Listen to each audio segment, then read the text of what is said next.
Imaginez qu'à l'intérieur de votre corps, vous ayez un bouton, une sorte de déclencheur magique.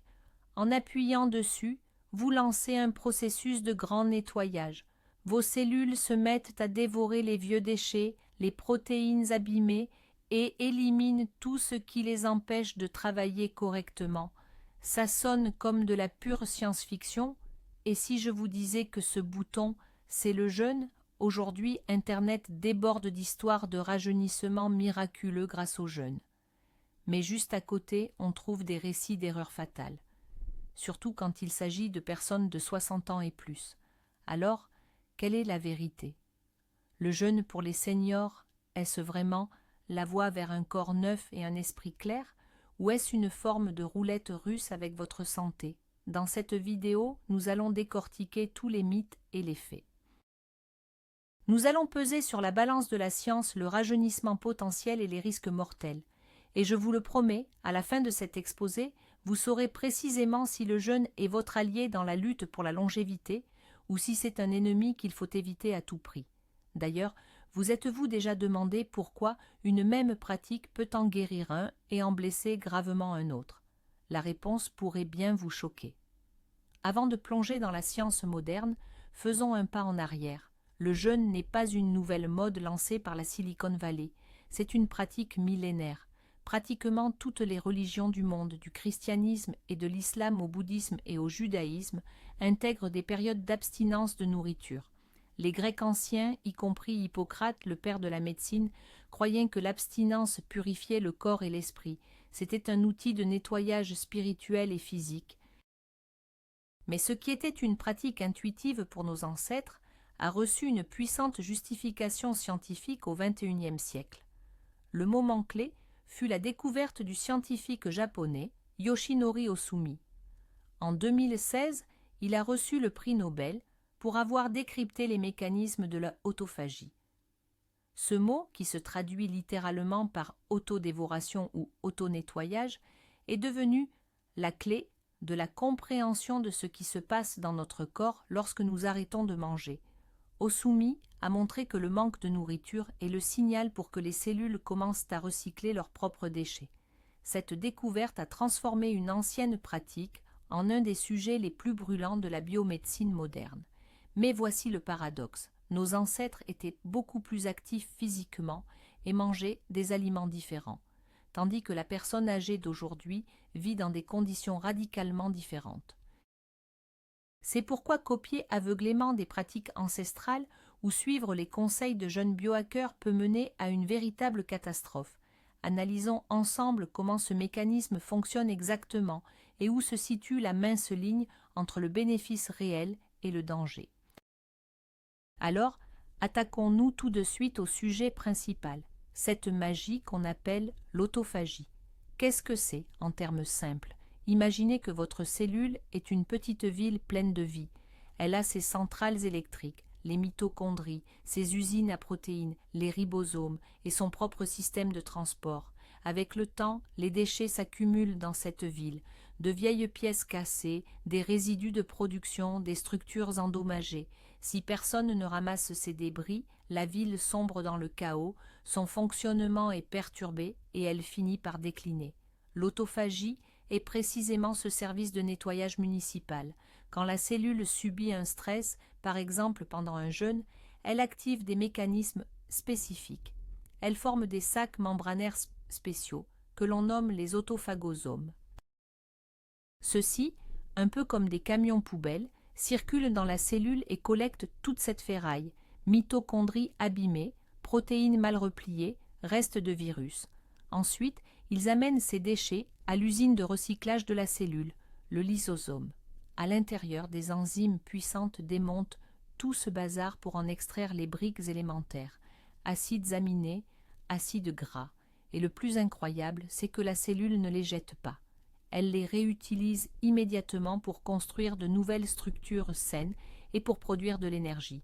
C'est un processus de recyclage et de renouvellement incroyablement efficace. C'est exactement pour cela que l'autophagie est si étroitement liée au rajeunissement. Elle nous nettoie littéralement de l'intérieur, au niveau cellulaire. Or, plus on vieillit, plus ce service de nettoyage interne ralentit, et devient moins performant. Les déchets s'accumulent, ce qui est directement lié à de nombreuses maladies liées à l'âge. Le jeûne, quant à lui, est le stimulant naturel de ce processus le plus puissant connu de la science. C'est comme si vous donniez à votre entreprise de nettoyage interne un coup de fouet magistral pour se remettre au travail. Pourquoi l'autophagie, ce grand nettoyage de nos cellules, devient-elle absolument essentielle quand on prend de l'âge? Hélas, avec les années, notre corps n'est plus aussi performant. Les mécanismes de renouvellement s'essoufflent, tandis que le nombre de pannes au niveau cellulaire augmente. Imaginez une voiture qui a déjà des centaines de milliers de kilomètres au compteur. Des pièces sont usées, l'huile fuit un peu, l'électronique commence à faire des siennes. C'est un peu ce qui se passe dans nos cellules. Elles accumulent d'abord ce qu'on appelle les cellules sénescentes, ou, plus simplement, les cellules zombies. Ce sont des cellules qui ne se divisent plus et qui, pire encore, refusent de mourir. Au lieu de disparaître, elles s'installent dans nos tissus et libèrent un cocktail de substances inflammatoires délétères. Elles empoisonnent ainsi les cellules saines voisines et accélèrent le vieillissement de tout l'organisme. À cela s'ajoute l'accumulation de protéines endommagées qui peuvent s'agglomérer en agrégats toxiques. L'exemple le plus connu, ce sont les plaques amyloïdes dans le cerveau, tristement liées à la maladie d'Alzheimer. De plus, les mitochondries, nos petites centrales énergétiques cellulaires, s'épuisent. Elles produisent moins d'énergie et, en contrepartie, beaucoup plus de radicaux libres nocifs.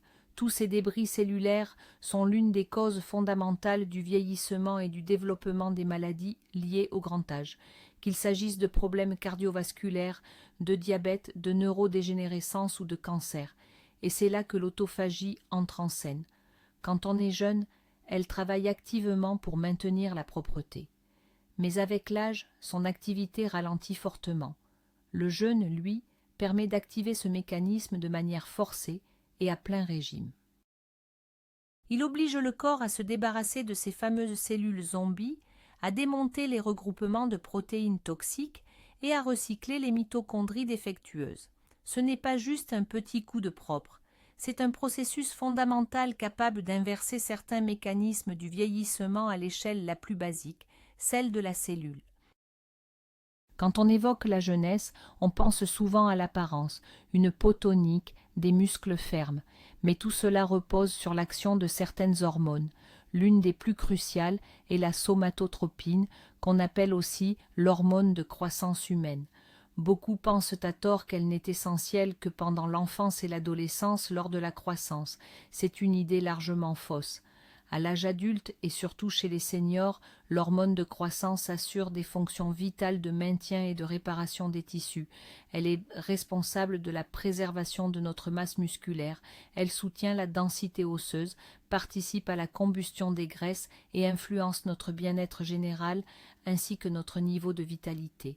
Naturellement, la production de cette hormone diminue avec l'âge. C'est en partie pourquoi il devient plus difficile de maintenir sa masse musculaire, pourquoi les os se fragilisent et pourquoi les graisses corporelles, au contraire, s'installent plus facilement. Mais voici la partie la plus fascinante. Quel est le rôle du jeûne là-dedans? Les études récentes révèlent des résultats absolument stupéfiants. De courtes périodes de jeûne peuvent multiplier la production d'hormones de croissance par plusieurs fois. Chez certains hommes, cela peut aller jusqu'à 2000%, et chez les femmes jusqu'à 1300%. Comment cela fonctionne-t-il? C'est simple. Le jeûne fait chuter le taux d'insuline dans le sang. Or, l'insuline et l'hormone de croissance sont des sortes d'antagonistes. Lorsque l'insuline est élevée, la production de l'hormone de croissance est bloquée. Quand nous jeûnons et que l'insuline tombe au plus bas, le corps reçoit un signal pour augmenter la production de somatotropine. Pourquoi? C'est un mécanisme de survie. En l'absence de nourriture, notre organisme doit préserver ce qu'il a de plus précieux, nos muscles, tout en puisant de l'énergie dans les réserves de graisse. L'hormone de croissance est précisément l'outil qui permet cette transition. Pour un senior, c'est un véritable cadeau. Augmenter naturellement son taux d'hormones de croissance, sans injection ni effet secondaire, permet de lutter contre la perte musculaire liée à l'âge, de renforcer les os et d'améliorer sa composition corporelle.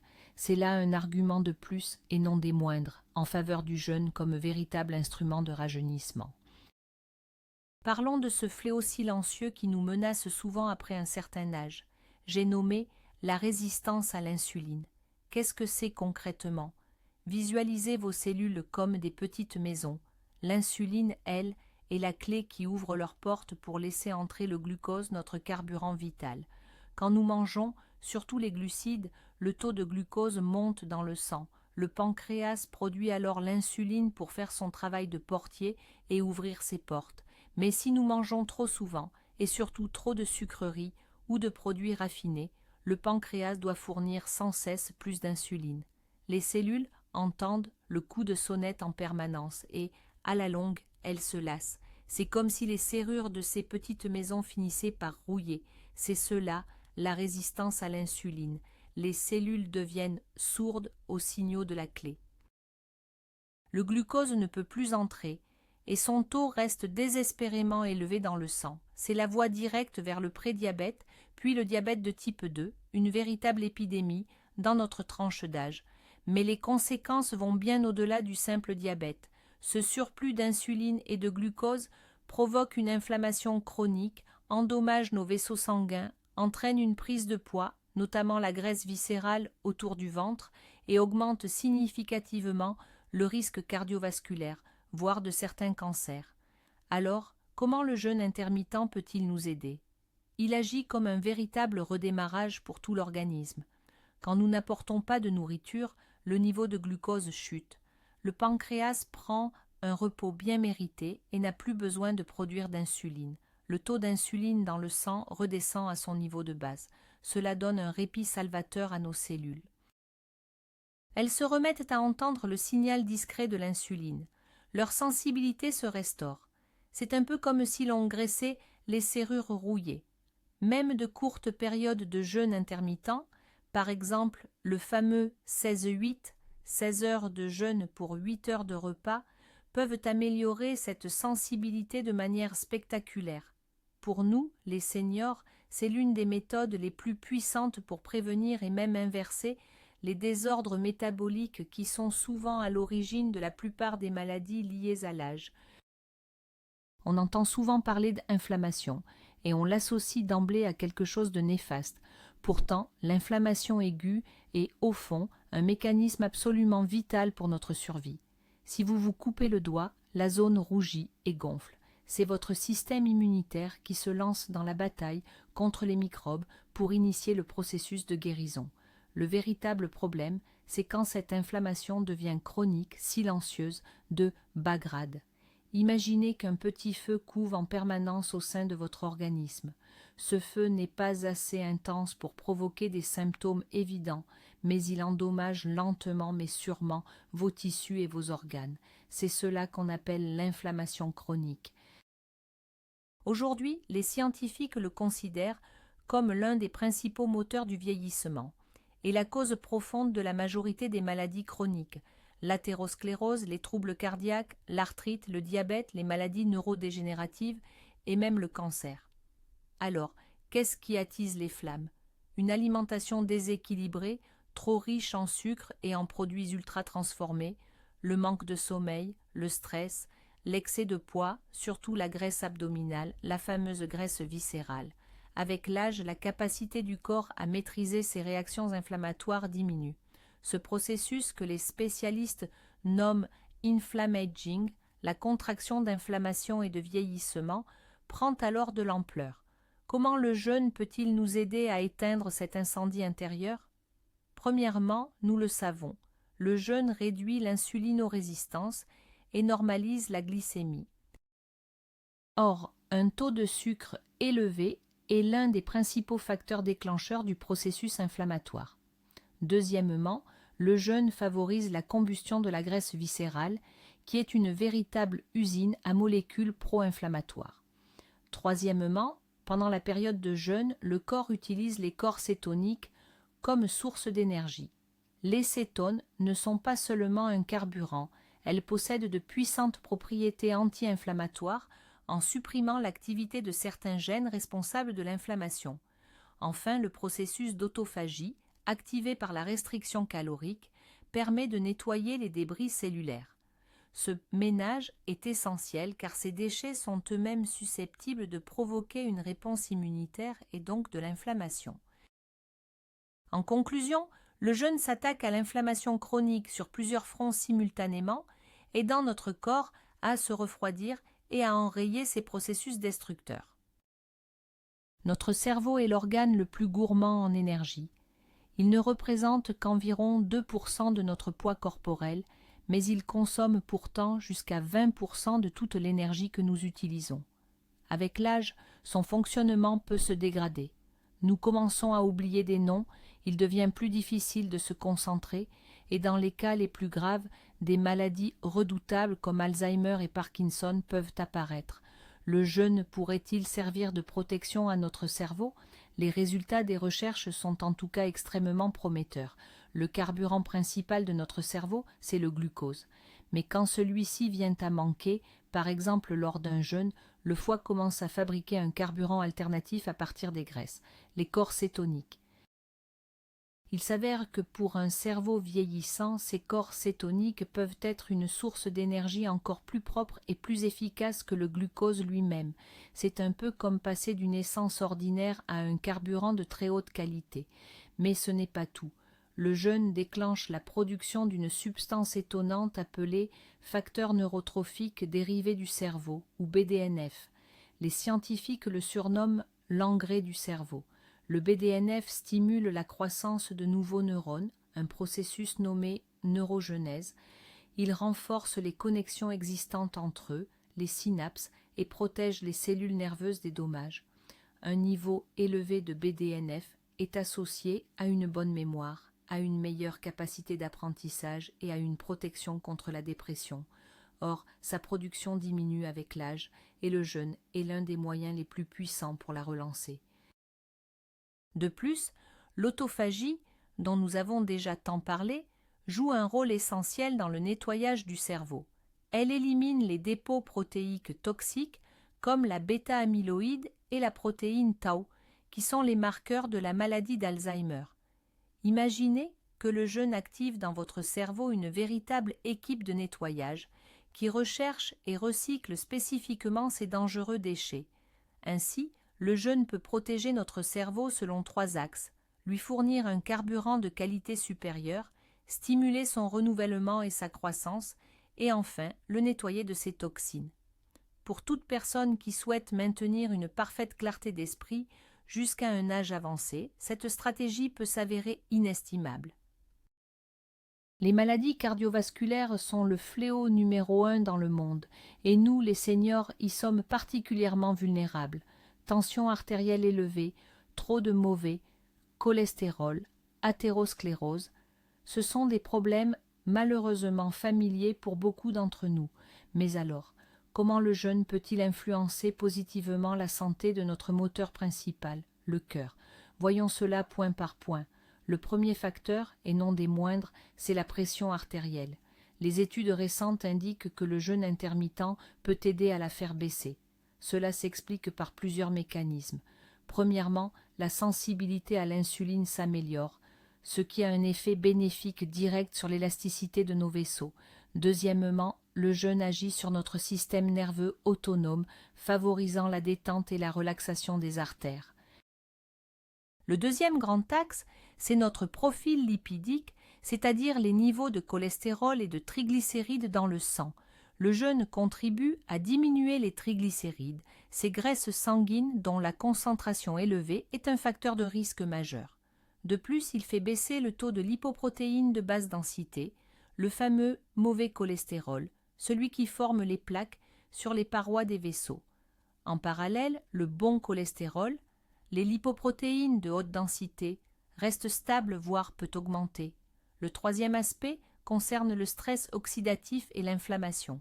Nous savons maintenant qu'ils sont au cœur de la dégradation des vaisseaux et du développement de l'athérosclérose. En réduisant l'inflammation et en stimulant les mécanismes de défense naturelle du corps, le jeûne aide à protéger les parois de nos artères contre les dommages. Imaginez que vos artères sont une tuyauterie. Avec le temps, de la rouille et du tartre s'y déposent. Ce sont les plaques d'athérosclérose. Le jeûne aide à ralentir la formation de cette rouille. Enfin, le jeûne favorise la perte de poids, en particulier de la graisse viscérale, ce qui est en soi un facteur essentiel pour la santé globale de l'appareil cardiovasculaire. En conclusion, le jeûne peut être une stratégie complète et efficace pour maintenir la santé de notre cœur et de nos vaisseaux, en agissant sur tous les facteurs de risque majeurs. Depuis quelques années, les scientifiques nous le disent de plus en plus. Notre intestin n'est pas seulement un organe de digestion, c'est un véritable second cerveau. Il abrite des milliards de bactéries, de champignons et de virus, ce que l'on appelle collectivement le microbiote. Ce monde complexe de micro-organismes influence absolument tout, notre immunité, notre humeur, notre poids et même le risque de développer certaines maladies. Malheureusement, en vieillissant, la composition de ce microbiote a tendance à se dégrader. Le nombre de bonnes bactéries diminue, tandis que les bactéries potentiellement nocives augmentent. On appelle cela la dysbiose. Cet état est souvent lié à une inflammation chronique, à un affaiblissement de notre système immunitaire et au fameux syndrome de l'intestin qui fuit ou hyperperméabilité intestinale. C'est lorsque la paroi intestinale devient trop poreuse, permettant ainsi aux toxines et aux particules alimentaires mal digérées de passer directement dans le sang. Ce passage provoque une réaction immunitaire et aggrave l'inflammation dans tout l'organisme. Alors, quel rôle le jeûne peut-il jouer là-dedans? Le jeûne agit comme un véritable bouton de réinitialisation pour tout notre écosystème intestinal. Quand on arrête de manger, on arrête de nourrir nos bactéries. Pour certaines, surtout celles qui adorent le sucre et les glucides simples, c'est une épreuve. Leur population diminue rapidement. Mais en même temps, le jeûne favorise la croissance d'autres espèces, les bonnes bactéries, celles qui sont capables de survivre et qui produisent des substances essentielles, comme le butyrate. Le butyrate, c'est un acide gras qui est la principale source d'énergie pour nos cellules intestinales. Il renforce la paroi de l'intestin et possède un pouvoir anti-inflammatoire très puissant. Imaginez que votre intestin est un jardin. Avec le temps, les mauvaises herbes, les mauvaises bactéries poussent et étouffent les plantes utiles. Le jeûne, c'est la séance de désherbage qui donne aux cultures saines la chance de s'épanouir à nouveau. Cette réinitialisation du microbiote a des conséquences majeures pour la santé, surtout après 60 ans. Elle renforce l'immunité, réduit l'inflammation et améliore notre bien-être général. Et maintenant, passons du côté pile au côté face. Nous allons aborder le danger le plus grand, le plus concret que représente le jeûne ou la restriction calorique pour les personnes âgées. Il y a un mot que toute personne de plus de 50 ans devrait connaître, la sarcopénie. En grec, cela signifie littéralement « pauvreté de la chair ». C'est la perte progressive de masse, de force et de fonction musculaire liée à l'âge. Attention, ce n'est pas un simple défaut esthétique, c'est une condition directement liée à la fragilité, au risque de chute, aux fractures, à la perte d'autonomie et, en fin de compte, à une mortalité accrue.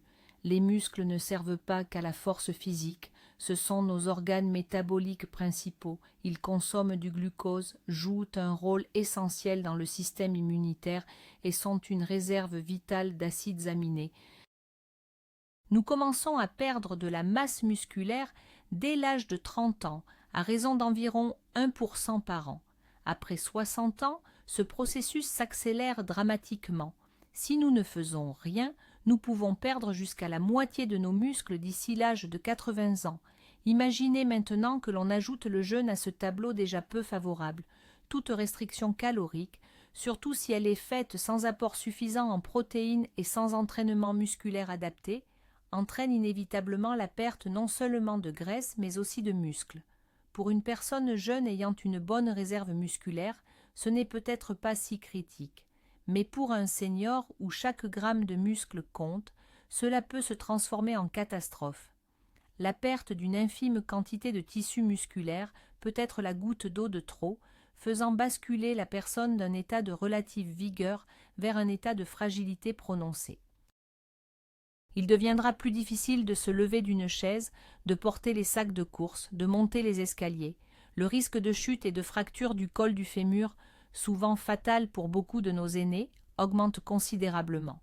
Par conséquent, avant même d'envisager le jeûne, chaque senior doit se poser la question: que fais-je concrètement pour préserver mes muscles? Car le jeûne, en accélérant la sarcopénie, n'est pas un chemin vers le rajeunissement. C'est au contraire une voie directe vers la dépendance et l'invalidité. Nous avons donc identifié la menace principale, la sarcopénie. Est-ce que cela signifie pour autant que le jeûne est strictement interdit aux seniors? Pas nécessairement, mais cela exige une approche totalement différente de celle des jeunes, beaucoup plus intelligente et surtout beaucoup plus prudente. La question fondamentale est la suivante: comment bénéficier des avantages de l'autophagie et améliorer votre sensibilité à l'insuline, sans que cela se fasse au détriment de votre masse musculaire? Il existe quelques règles d'or. Règle numéro 1. Les protéines sont votre meilleur allié. Durant vos périodes de repas, vous devez consommer une quantité suffisante, voire même supérieure à la normale, de protéines de haute qualité. Chez les personnes âgées, la recommandation en protéines est plus élevée que chez les jeunes. Elle se situe environ entre 1,2 et 1,5 g par kilo de poids corporel idéal. Vous devez répartir cet apport protéique tout au long de votre fenêtre alimentaire. Il est crucial que chaque repas apporte une quantité de protéines suffisante pour stimuler la synthèse musculaire, soit environ 25 à 30 grammes.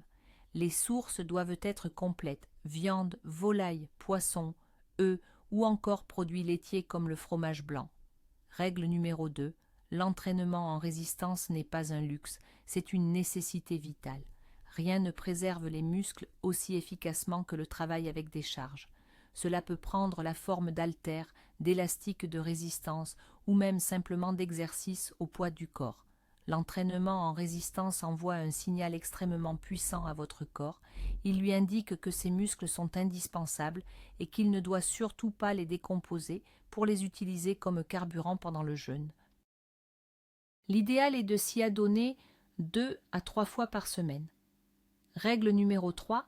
Privilégiez les formes de jeûne les plus douces. Oubliez tout jeûne hydrique de plusieurs jours. Le choix le plus judicieux pour un senior débutant est le jeûne intermittent selon le schéma 16-8. Vous jeûnez 16 heures et vous vous alimentez pendant une fenêtre de 8 heures. Il est essentiel que tous vos repas, avec leur apport protéique adéquat, s'inscrivent strictement dans cette fenêtre. Pour une personne âgée, jeûner sans un apport suffisant en protéines et sans entraînement en résistance est le moyen garanti d'accélérer le vieillissement et non de le ralentir. C'est une véritable axiome. La deuxième menace sérieuse qui guette les seniors lors d'un jeûne, c'est bien sûr la déshydratation et le déséquilibre électrolytique. Avec l'âge, nous le savons, le réflexe de la soif a tendance à s'émousser. Les personnes âgées boivent souvent trop peu d'eau, sans même s'en rendre compte. De plus, la fonction rénale, essentielle pour réguler notre équilibre hydrique et salin, peut elle aussi ralentir. Alors, que se passe-t-il exactement lorsqu'on jeûne? Premièrement, nous tirons une contribution non négligeable de liquide directement de notre alimentation, notamment des fruits et des légumes. Quand on arrête de manger, cette source d'hydratation disparaît. Deuxièmement, dès que nous commençons un jeûne, le corps utilise en priorité ses réserves de glycogène. C'est la forme de glucose stockée dans le foie et les muscles. Or, il faut savoir que chaque gramme de glycogène retient 3 à 4 grammes d'eau. Quand le glycogène est consommé, l'eau qui y est associée s'échappe également. C'est la raison pour laquelle on perd tant de poids si rapidement les premiers jours de jeûne. C'est principalement de l'eau et non de la graisse. Et avec cette eau, notre corps perd des minéraux essentiels appelés électrolytes, le sodium, le potassium, le magnésium et le calcium. Ces substances ne sont pas de simples sels. Elles jouent un rôle crucial dans la transmission de l'influx nerveux, la contraction musculaire, y compris celle du cœur, et le maintien d'une pression artérielle stable. Pour une personne âgée qui peut déjà souffrir de problèmes cardiaques ou de tension, une perte brutale de liquide et d'électrolytes peut être extrêmement périlleuse. Les symptômes d'une déshydratation et d'un déséquilibre électrolytique incluent maux de tête, vertiges, crampes musculaires, faiblesse générale, confusion mentale et palpitations. Dans les cas graves, cela peut entraîner des arythmies, des chutes, voire un accident plus dramatique. C'est pourquoi, pendant le jeûne, boire de l'eau n'est pas une simple recommandation, c'est une règle absolue. Cependant, l'eau seule risque de ne pas suffire. Il est essentiel de veiller à un apport suffisant en électrolytes. Si vous avez décidé de vous lancer dans le jeûne, l'eau et les boissons adéquates doivent être vos meilleurs alliés. Une bonne hydratation, c'est votre véritable filet de sécurité. Elle vous protège de la déshydratation et de ses effets parfois dangereux. Alors, quelle quantité boire exactement? Il n'y a pas de règle absolue. Cela dépend de votre poids, de votre niveau d'activité et du climat. L'indicateur le plus fiable reste la couleur de vos urines. Elles devraient être d'un jaune très pâle, comme de la paille claire. Si elles sont foncées, c'est le signe que vous ne vous hydratez pas suffisamment. Mais que privilégier? La base, évidemment, c'est l'eau pure. Vous pouvez choisir de l'eau du robinet ou de l'eau minérale. Cette dernière est intéressante car elle permet d'apporter une partie des électrolytes nécessaires. Les tisanes sans sucre sont aussi un excellent choix. Camomille, menthe poivrée ou encore tilleul. Elles sont 0 calories, aident à varier les plaisirs et, en prime, sont souvent très apaisantes. Le thé noir, le thé vert et même le café sont tolérés en quantité raisonnable. Attention cependant, la caféine est un diurétique connu. Elle peut donc accélérer la perte d'eau. Le conseil, compensez toujours en buvant un verre d'eau supplémentaire après chaque tasse de café. Parlons maintenant des électrolytes. Comment les remplacer? Le moyen le plus simple est d'ajouter une petite pincée de sel marin de qualité ou de sel rose de l'Himalaya à votre eau. Ce sel apporte le sodium et d'autres oligo-éléments essentiels. Pour le potassium et le magnésium, vous trouverez des poudres d'électrolytes spécifiques, sans sucre, en pharmacie ou dans les boutiques de compléments alimentaires. Vous pouvez même préparer une boisson d'électrolytes maison. Dans 1 litre d'eau, mélangez un quart de cuillère à café de sel, le jus d'un demi-citron qui apporte du potassium et éventuellement une touche d'édulcorant naturel comme la stevia, si le goût est trop difficile. Qu'est-ce qu'il faut absolument proscrire? Tout ce qui est sucré, jus de fruits, soda et boissons édulcorées. Ces produits provoqueraient immédiatement un pic d'insuline, ce qui mettrait fin à votre jeûne. Attention aussi au bouillon. Un bouillon d'os, par exemple, peut contenir des acides aminés qui risquent d'interférer avec les bénéfices du jeûne. Durant un jeûne, l'hydratation n'est pas une option, elle est tout aussi primordiale que l'abstinence alimentaire elle-même. Le troisième risque important, et il faut que cela soit dit clairement, c'est l'hypoglycémie, c'est-à-dire une chute dangereuse du taux de sucre dans le sang. Cette mise en garde concerne particulièrement nos aînés, les personnes âgées, qui souffrent déjà de diabète de type 2 ou de prédiabète et qui prennent des médicaments pour faire baisser leur glycémie ou de l'insuline. Comment cela fonctionne-t-il? Ces traitements sont conçus pour réduire le taux de glucose après les repas. Si vous prenez votre dose habituelle, mais que vous vous mettez au jeûne ou que vous sautez un repas, votre taux de sucre peut chuter très bas, atteignant des niveaux critiques, et croyez-moi, cet état est bien plus dangereux que d'avoir un taux de sucre trop élevé. Notre cerveau, vous le savez, a un besoin vital et urgent d'énergie. Une chute brutale du glucose perturbe tout son fonctionnement. Les signes d'une hypoglycémie se développent très rapidement. Une faiblesse soudaine, des tremblements dans les mains, des sueurs froides, une faim intense, des vertiges et des palpitations. Si vous n'agissez pas vite, des manifestations plus graves peuvent survenir. Confusion mentale, difficulté à parler, perte d'équilibre, évanouissement et même le coma. Pour une personne âgée, un tel épisode peut se solder par une chute et, potentiellement, une grave fracture. D'où la règle d'or. Ne commencez jamais un jeûne, même court, si vous prenez des médicaments antidiabétiques, sans avoir consulté au préalable votre médecin traitant pour ajuster les dosages. Ce n'est absolument pas le moment de faire cavalier seul ou de bricoler dans son coin. Votre médecin doit évaluer les risques et, si besoin, réduire ou suspendre temporairement certains traitements pendant la période de jeûne. Même si vous n'avez pas de diabète mais que vous êtes de nature mince ou que vous avez déjà tendance à faire de l'hypoglycémie, la prudence est de mise. Si vous décidez d'essayer le jeûne, commencez très progressivement avec de courtes périodes et écoutez attentivement votre corps. Au moindre signe d'hypoglycémie, vous devez immédiatement arrêter le jeûne. Prenez un thé sucré, un jus de fruits ou mangez quelque chose de riche en glucides. Votre sécurité, mes amis, doit toujours être la priorité absolue.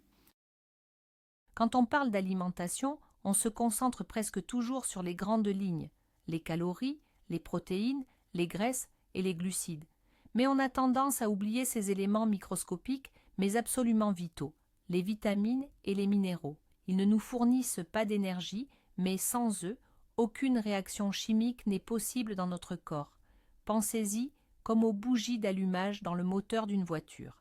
Avec l'âge, notre besoin en certains micronutriments augmente, alors que leur assimilation par l'organisme peut, paradoxalement, se dégrader. Par exemple, il est fréquent que les seniors manquent de vitamine D, de vitamine B12, de calcium et de magnésium. Maintenant, imaginez que nous réduisions notre fenêtre de prise alimentaire à 8, 6, voire seulement 4 heures par jour. Cela signifie automatiquement que pendant cette période courte, nous devons ingérer non seulement toute notre dose quotidienne de calories et de protéines, mais aussi la totalité des vitamines et minéraux nécessaires. Si, durant cette fenêtre, on se contente de malbouffe, comme des viennoiseries ou des saucisses, les carences vont se développer très rapidement. Le jeûne n'est absolument pas une excuse pour mal manger. Au contraire, il impose des exigences accrues quant à la qualité de votre alimentation. Chaque repas doit être le plus dense possible en nutriments bénéfiques. Cela veut dire beaucoup de légumes, de toutes les couleurs de l'arc-en-ciel, des sources de protéines de qualité et de bonnes graisses. Si l'alimentation est trop pauvre, le jeûne peut très rapidement entraîner de graves carences. Par exemple, un manque de potassium et de magnésium peut causer des problèmes cardiaques ou des spasmes musculaires. Une carence en vitamines du groupe B affecte directement le système nerveux. Quant au manque de calcium et de vitamine D, il accélère le développement de l'ostéoporose, un risque bien connu. Par conséquent, avant d'envisager le jeûne intermittent, il est essentiel d'évaluer honnêtement votre régime alimentaire actuel. Est-il suffisamment varié? Vous apporte-t-il vraiment tout ce dont vous avez besoin?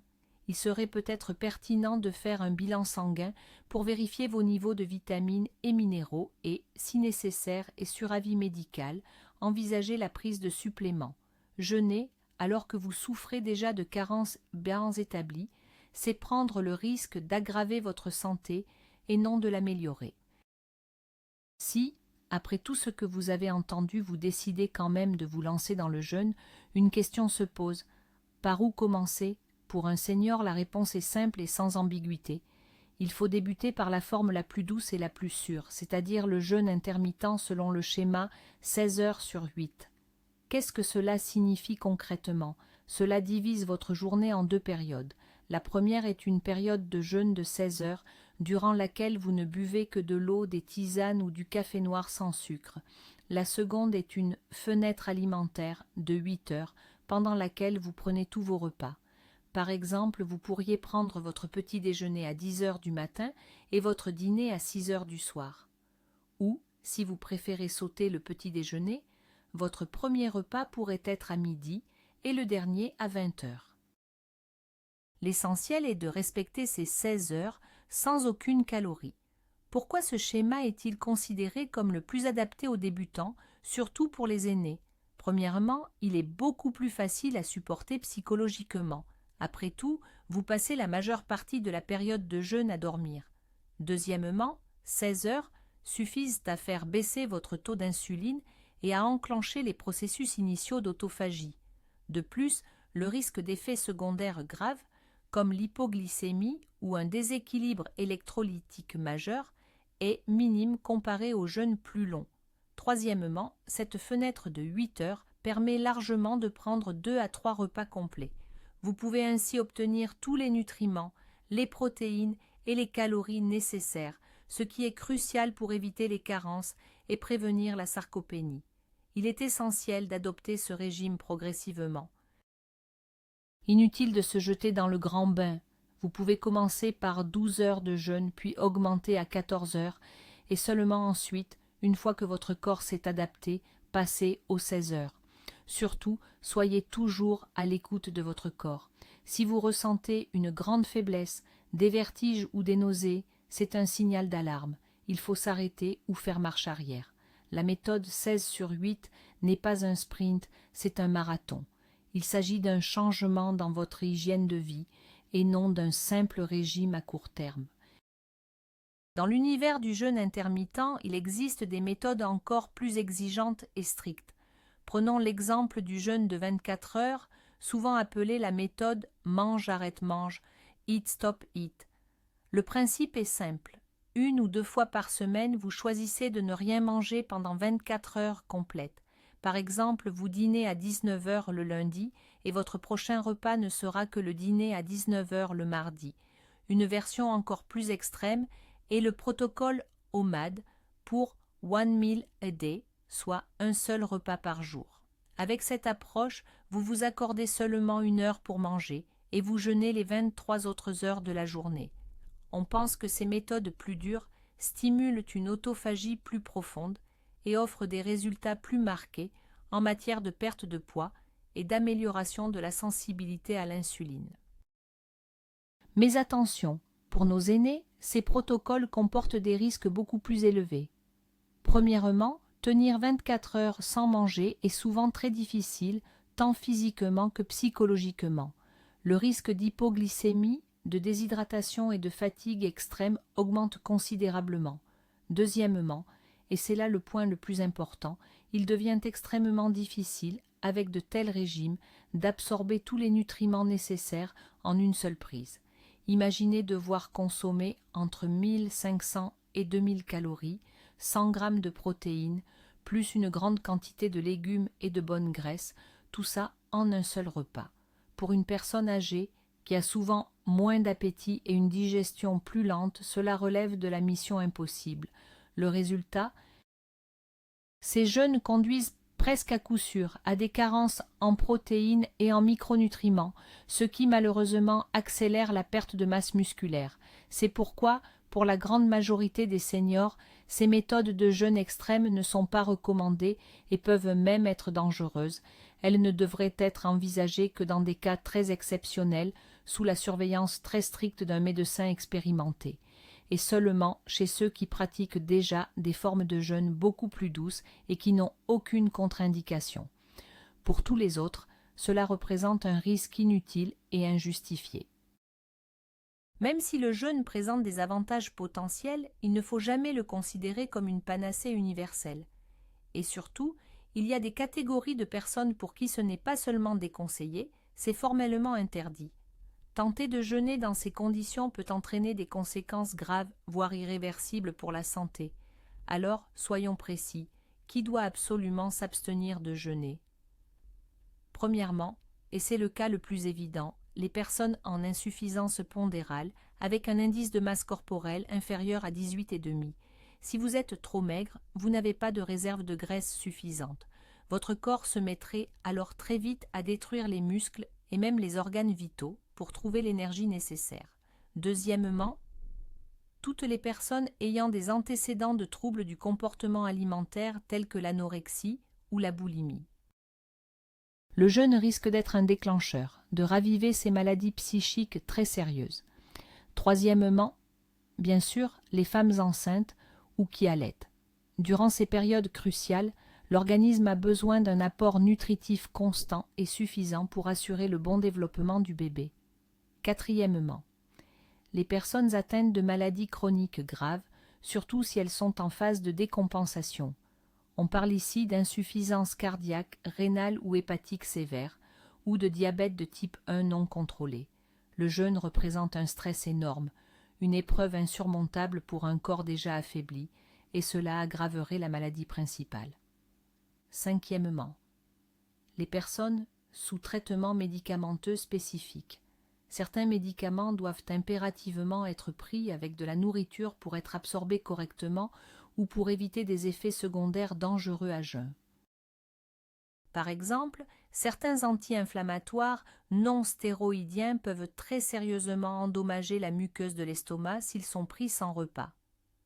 Sixièmement, si vous êtes en période préopératoire ou de convalescence après une intervention, le corps a besoin de toutes ses ressources pour la cicatrisation et la guérison. Le priver de nutriments à ce moment-là serait tout simplement contre-productif. Il faut également approcher le jeûne avec la plus grande prudence si vous souffrez de gouttes, car le jeûne peut augmenter le taux d'acide urique ou si vous avez des calculs biliaires. Pour résumer, si vous présentez ne serait-ce qu'une seule de ces conditions, l'idée même de jeûner doit être mise de côté, au moins jusqu'à ce que vous ayez obtenu l'avis et le feu vert de votre médecin traitant. J'ai déjà abordé ce point plusieurs fois, mais je souhaite vraiment lui consacrer un bloc essentiel. Pour une personne de votre âge, consulter un médecin avant de commencer un jeûne, quel qu'il soit, ce n'est pas une simple formalité, ni une case à cocher. C'est un prérequis absolument crucial. C'est une étape absolument indispensable pour garantir votre sécurité. Mais pourquoi est-ce si vital ? Premièrement, seul votre médecin traitant est en mesure d'évaluer objectivement votre état de santé actuel et d'identifier d'éventuelles contre-indications cachées. Vous pourriez vous sentir en pleine forme, mais porter les prémices de pathologie ignorées qui risqueraient de s'aggraver fortement suite à une période de jeûne. Deuxièmement, le praticien doit examiner en détail la liste complète de vos médicaments. Comme nous l'avons souligné, les dosages de certains traitements, notamment ceux contre le diabète ou l'hypertension, pourraient devoir être ajustés. Effectuer ces changements soi-même est extrêmement dangereux, voire fatal. Troisièmement, votre médecin peut prescrire des analyses essentielles pour établir votre point de référence. Cela inclut une analyse sanguine complète, l'évaluation de la glycémie et de l'hémoglobine glyquée, les bilans hépatiques et rénal, ainsi que les taux de vitamines et de minéraux. Ces tests permettent non seulement de détecter des carences invisibles avant de commencer, mais aussi de suivre l'évolution de votre état en cours de jeûne.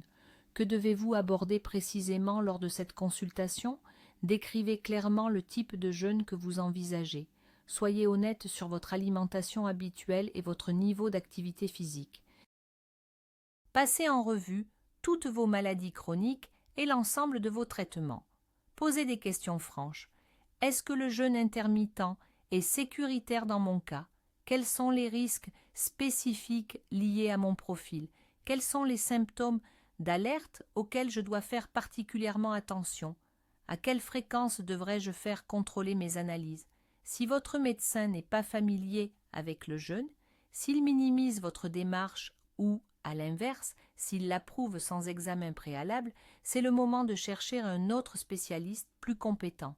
Votre santé est votre responsabilité ultime.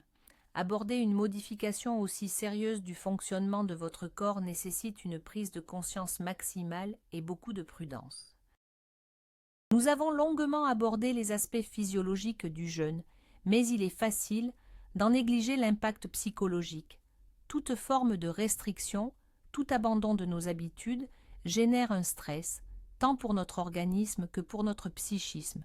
Or, la faim est l'un des facteurs de stress les plus puissants et les plus archaïques. Lorsque nous jeûnons, le taux de cortisol, l'hormone du stress, augmente dans le corps. À court terme, c'est un mécanisme normal et même bénéfique. Le cortisol aide à mobiliser l'énergie stockée. Cependant, si ce stress devient chronique, un niveau constamment élevé de cortisol peut s'avérer plus néfaste qu'utile. Il risque de perturber le sommeil, d'augmenter l'anxiété, de favoriser la dégradation musculaire et même de nuire à notre système immunitaire. Pour les seniors qui peuvent déjà être plus vulnérables au stress et sujets aux troubles du sommeil, ce point est particulièrement important. C'est pourquoi il est crucial d'aborder le jeûne non pas comme une contrainte ou une forme de violence envers soi-même, mais comme une pratique pleinement consciente.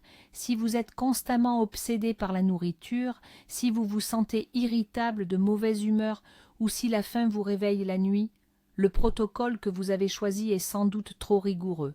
Dans ce cas, il est sage de prendre du recul, d'opter pour une approche plus douce, ou même d'interrompre temporairement cette pratique. Il est essentiel d'apprendre à gérer ce stress.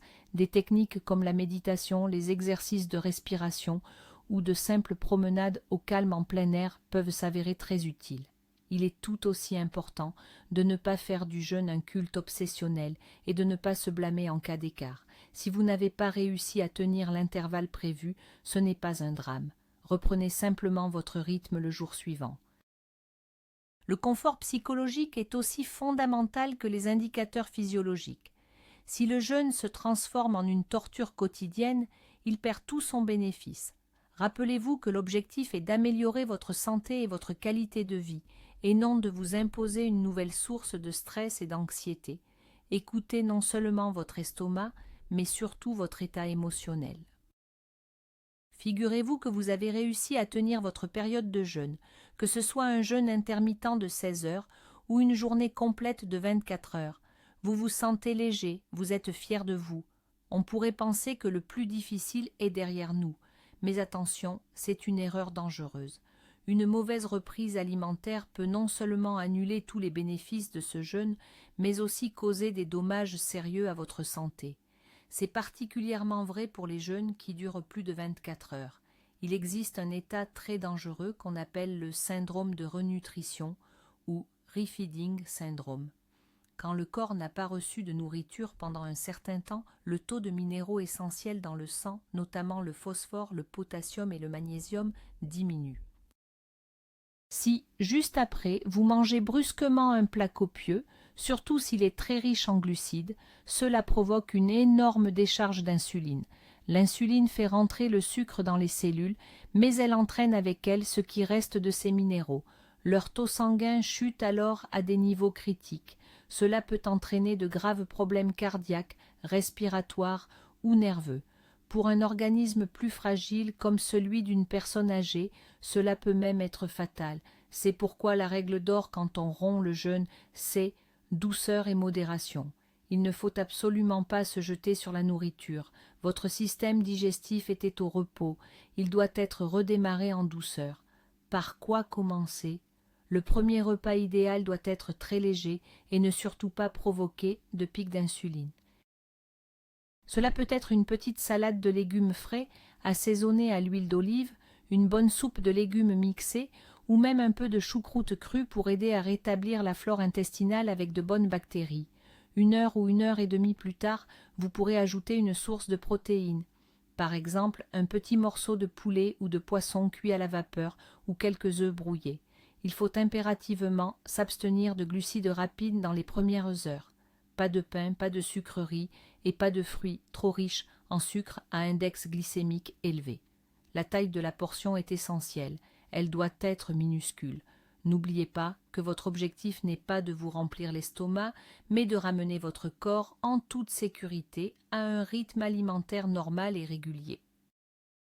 Pour conclure, faisons le point. Quel est le grand enseignement de cette discussion ? Le jeûne chez les seniors est un outil extrêmement puissant.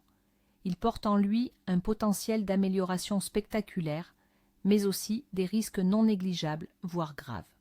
D'un côté, nous avons la fameuse autophagie, ce que nous appelons le grand nettoyage cellulaire, capable de nous prémunir contre les maladies liées à l'âge. S'y ajoute l'augmentation de l'hormone de croissance, une meilleure sensibilité à l'insuline, la réduction de l'inflammation et même une protection accrue de notre cerveau.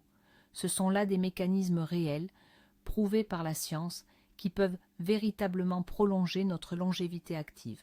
Mais d'un autre côté, comme tout traitement puissant, le jeûne comporte des effets secondaires sérieux qui, pour une personne âgée, peuvent devenir fatals.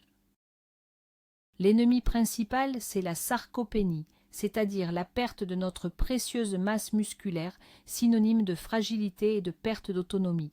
À cela s'ajoutent les risques de déshydratation, les carences nutritionnelle et l'hypoglycémie, une chute dangereuse du taux de sucre dans le sang. La conclusion essentielle est simple. Le jeûne pour les seniors n'est pas fait pour tout le monde. Et ce n'est certainement pas une expérience à tenter en solo.